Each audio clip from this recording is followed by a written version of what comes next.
Hi, welcome to Proformance Unlimited. Today for the dyno stand we have one of our LS7 700 horsepower engine combinations, and man did this thing come out awesome.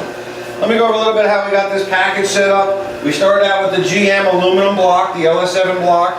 We did the Eagle forged crankshaft in here with a set of Eagle H-beam connecting rods.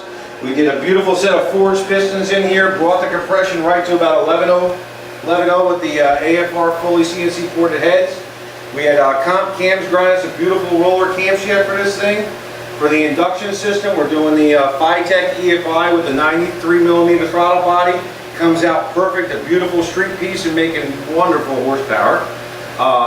This package, the customer decided to upgrade to the March alternator power steering AC serpentine system.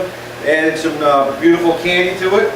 If you're interested in one of these packages, feel free to give us a call at 1-800-267-3940 and check out the dyno run. I think you guys will really enjoy it.